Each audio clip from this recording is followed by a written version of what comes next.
या बातमीचे प्रायोजक आहेत हॉटेल बडे मियां। अजित पवार हे सुरुवातीला भाषणात देशाच्या विकासावर तसेच राज्याच्या विकासावर बोलले, परंतु खालून काही जणांनी त्यांना चिठ्ठ्या देऊन बोलण्यास भाग पाडले, अशी प्रतिक्रिया आमदार निलेश लंके यांनी अहमदनगर येथे दिली आहे। आज या ठिकाणी लोकसभेच्या निवडणुकीच्या प्रचारार्थ ज्यावेळेस मी नगर शहरामध्ये फिरत असताना मला सगळ्यात महत्त्वाचा जो माझ्या महानगरपालिकेतील कर्मचाऱ्यांचा प्रश्न माझ्या समोर आला, तो प्रश्न म्हणजे 7वा वेतन आयोगाचा प्रश्न त्या ठिकाणी समोर आला। कारण त्यांची मागणी सुद्धा इतकी संयुक्तिक मागणी होती की महानगरपालिका ज्यावेळेस झाली त्यावेळेस त्याचबरोबरीने धुळा महानगरपालिका झाली, जळगावची महानगरपालिका झाली, त्यांना त्या ठिकाणी त्या कर्मचाऱ्यांना 7वा वेतन आयोग लागू पडतो आणि माझ्या या नगर शहरातील माझ्या महानगरपालिकेतील कर्मचाऱ्यांना अद्यापर्यंत 7वा वेतन लागू पडलेलं नाही। त्या बाबतीत आमच्या काही संघटनांनी मधल्या काही कालखंडामध्ये नगर ते मुंबई अशी पदयात्रा सुद्धा काढली होती, पण त्यावेळेस रस्त्यातच त्यांना काही आश्वासन देण्याचा प्रयत्न केला आणि अद्यापपर्यंत कुठलाही प्रश्न मार्गी लागलेला नाही। मी आपल्याद्वारे माझ्या या महानगरपालिकेतील कर्मचाऱ्यांना सांगू इच्छितो की आपण निश्चित हा प्रश्न येणाऱ्या कालखंडामध्ये सोडू। वेळेप्रसंगी मंत्रालयात आंदोलन करण्याची वेळ आली तरी चालेल, पण हा माझ्या कर्मचाऱ्यांचा प्रश्न सोडवला जाईल हाच या ठिकाणी आपणाद्वारे शब्द देतो। पहिलं काम काय असेल? अरे तुमचं एक वाक्य चुकलं बोलताना, तुम्ही काय निवडून आलात तर नाही, निवडूनच येणार आहे मी आणि आल्यानंतर या मतदारसंघातील अनेक प्रश्न आहेत। वास्तविक पाहता बऱ्याच भागामध्ये शाश्वत पाणी मिळालं पाहिजे, बऱ्याच भागामध्ये बेरोजगारीचा प्रश्न आहे, बेरोजगार तरुणाला रोजगार उपलब्ध झाला पाहिजे, पाण्याची उपलब्धता झाली पाहिजे आणि ज्या भागामध्ये पाणी आहे पण ते शेतीला पाणी मिळत नाही त्या शेतकऱ्यांना पाणी मिळालं पाहिजे। शहरामध्ये जी डेव्हलपमेंट अपेक्षित होती ती डेव्हलपमेंट झालेली नाही। खऱ्या अर्थाने IT पार्क आपल्या नगर शहरामध्ये नाही, मेडिकल कॉलेज नाही। मी तर सांगतो की पहिल्या 6 महिन्यामध्ये शासकीय मेडिकल कॉलेज आपण नगर शहरामध्ये आणणार आहे, शासकीय शिक्षण संस्था उभ्या करणार आहे। कारण शासकीय शिक्षण संस्था जर उभे केल्या तर सर्वसामान्य कुटुंबातले मुलं चांगल्या दर्जाचं शिक्षण घेऊ शकतात, हा यामागे हेतू आहे। अनेक प्रश्न आहे नगर शहरातील असो किंवा माझ्या मतदारसंघातील अनेक प्रश्न, ते निश्चित प्रश्न आपण सोडवणूक केली जाईल।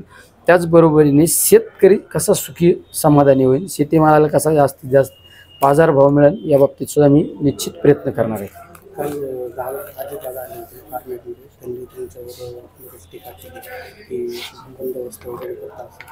शेवट कसं असतं, एखादा राजकीय नेता एखाद्या उमेदवाराच्या प्रचारार्थ आल्यानंतर काही बोलावंच लागतं, नाही बोललं तर खालून टाळ्या पडत नाही।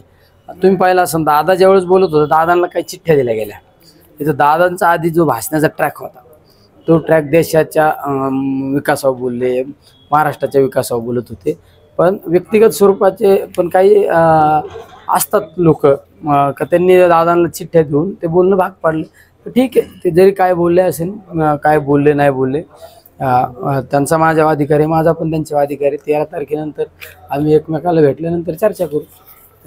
काल शहरामध्ये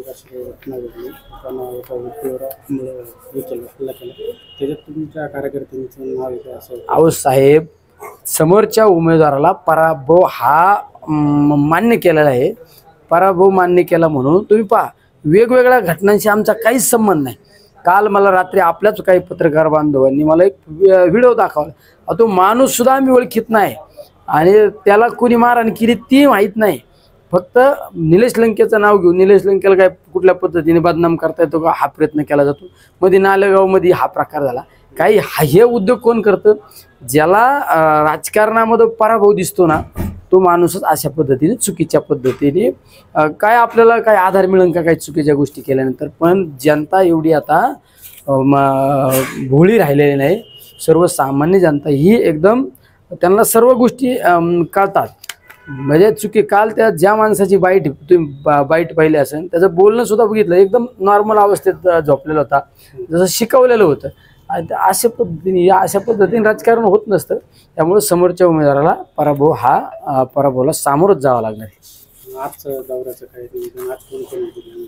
आज काय नाही, आमच्या शेवगाव पाथर्डी भागामध्ये काही रॅल्यांचं आयोजन केलेलं आहे आणि प्रत्येक तालुक्यामध्ये ज्या त्या स्थानिक कार्यकर्त्यांनी रॅली काढलेली आहे. मोठं एखादा नेता कोण आहे? नाही, मोठा नेता नाही. आता आमचे किरणराव आहेत, आज त्यांच्या नेतृत्वाखाली नगर शहरामध्ये आज रॅल्यांचं नियोजन केलेलं आहे. आत्ताच आम्हाला फोन आला, चंद्रकांत हांडोरे साहेब पण येतात. असे अनेक आमच्याकडे हे सगळे आमचे नेतेच आहेत.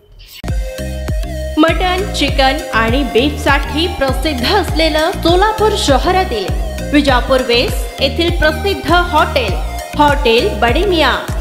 पाया tahari mutton biryani, chicken biryani, mutton seekh, chicken 65 आदी मिळण्याचं एकमेव ठिकाण हॉटेल बडे मियां. मटन मध्ये beef mutton rice, beef cheese angoori, Bade Miyan special mutton angara, mutton kadhi, keema masala. Chicken मध्ये chicken rice, chicken Malvani, special Bade Miyan chicken cheese angoori, chicken tikka, chicken Hyderabadi, butter chicken, kadai chicken masala असे भरपूर आयटम्स उपलब्ध. मटन बिर्याणी, चिकन बिर्याणी, बीफचे स्पेशल डिश सुद्धा जेवणासाठी उपलब्ध. खास हॉटेलमध्ये जेवणाची सोय आणि पार्सलची सोयही उपलब्ध.